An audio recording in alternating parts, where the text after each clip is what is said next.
don't care, you know, I know there's the topic of profit, non-profit. I think that, you know, we don't question the fact whether the person at Nelson Park or the girl at Sandy's Beach is making a profit or isn't making a profit. I think as long as they're paying for their leased land and you know, and that's free enterprise, I think they deserve everything they get out of doing that. But that would be my question, and I don't know which one of you would be better off to answer that, why we would not have just done that, just for the sake of, to see what the interest and the appetite might be for something like that. My answer is twofold. I must say, initially, I didn't think of it. I always think of the farmer's market in my 7 years here. I think of it as on the 2 days that it is. I go to those, so I made that assumption when I was writing that that's when the town would want to continue to have those.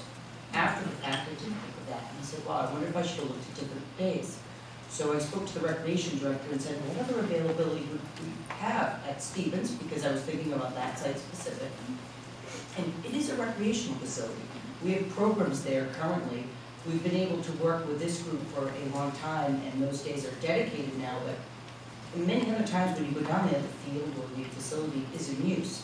In addition, I'm also trying to balance knowing that I want to come back to the fall town meeting looking for funds to continue to do work here.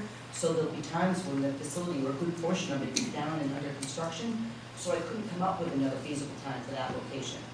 When I pulled up the public facilities policy that I put into your package, and I tried to look at some of these other public lands that would be available to hold the farmer's market, and I found some kind of, I couldn't find one that was easily suitable, or at least what I knew about farmer's market, which I admit is limited. So I didn't think of another location that I could make work, even if I had tried to adjust the bid after the fact, which I could have still done with the other mistakes I had made in it. I couldn't find another time or location that would work like this one did.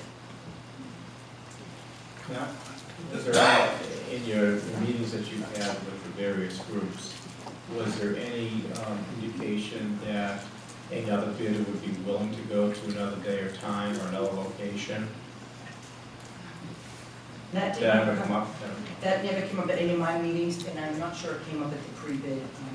Pam Hagen didn't mention it, so I do not think it did.